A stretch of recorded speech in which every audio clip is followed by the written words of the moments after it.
Ayan mga katropa, ayan na yung spider shell na tinatawag. Oh. Ayan. Malalim kasi yung tubig doon, no? Pag ganun kababaw. Ayan. Yung gagawin niyan mga katropa ay babasagin gawa ng malaya yung pupuntahan ay yung ano namin. Uuwian. Sobrang bigat niyan kapag bubuhatin yung ganyan. Bawasan natin ng ano ng shell.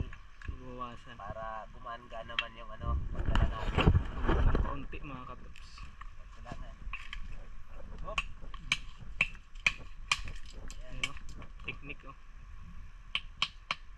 Talagang dala natin yung martilyo. Yan ang purpose niya. Pambasag talaga ng ano. Pambasag ng siya.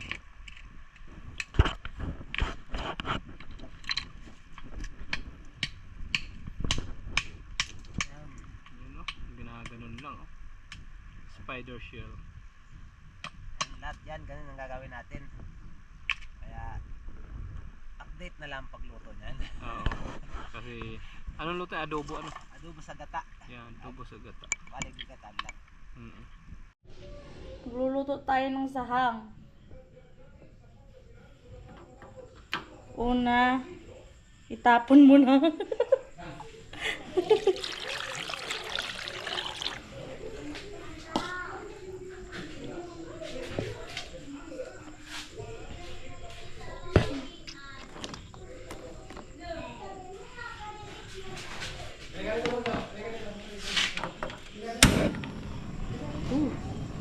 So nice.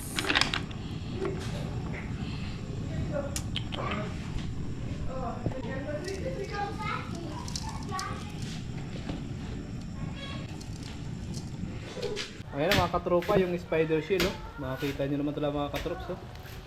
Adobo sa gata. Sarap.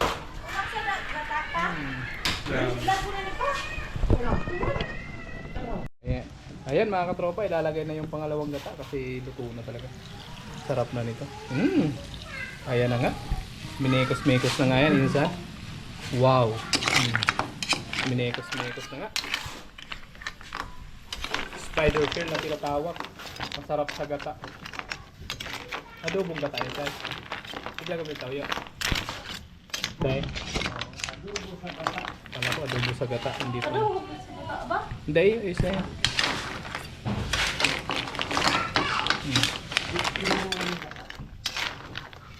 Tatakpan lang natin yung mga katok. Tapos pwede na yan.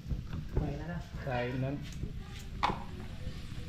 Ayan mga katropa, luto na yung ating sahang. Ayan. Spider shell. Kakain na tayo mga katrops. Luto na yan.